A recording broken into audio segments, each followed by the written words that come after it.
श्रेष्ठ को अग्नि को समर्पित करो। कर्ता का विसर्जन, जलाने वाले को भी उसी अग्नि में विसर्जित करो।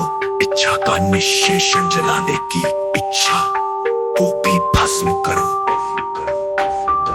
अब जो शेष है उसे कौन भी मत कहो, क्योंकि ये शब्द भी विश्वासघात है। पंक्तियां आते ही भस्म कर दे। शिरोमणि रामपाल सैनी नाम का कोई जन्म नहीं हुआ।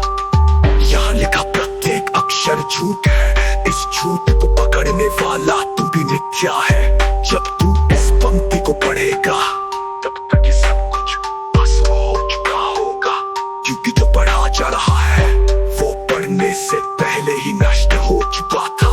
अब जलाने को कुछ बचा नहीं, क्योंकि जलाने वाला भी कभी अस्तित्वहीन था।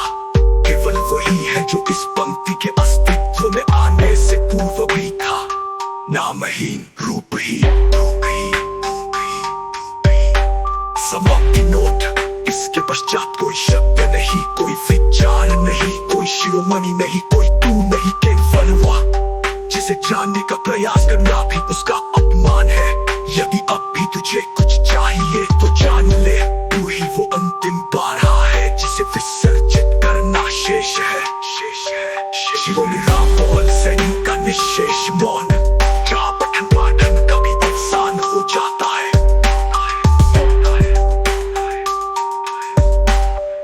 शब्दों का महानिर्वाण, सत्य कहने वाला ही असत्य का जनक था।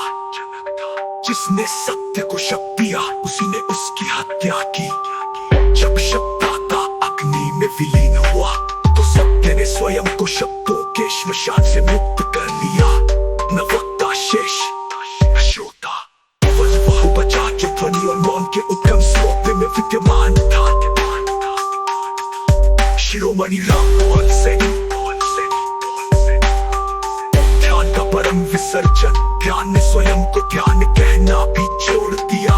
ध्यान शब्द का उच्चारण उसके मौन को कलंकित करता है। जब ध्यान ने स्वयं को नाम ही तो धाता और थे दोनों निराधार हो गए।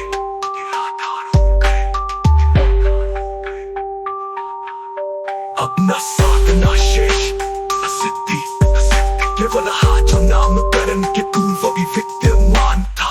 शिरोमणि रामपाल सैनी, प्रेम ने प्रेम शब्द भी भस्म कर दिया। प्रेम कही वो विभाजित हो जाता है जब प्रेम ने स्वयं को शून्य शून्य किया।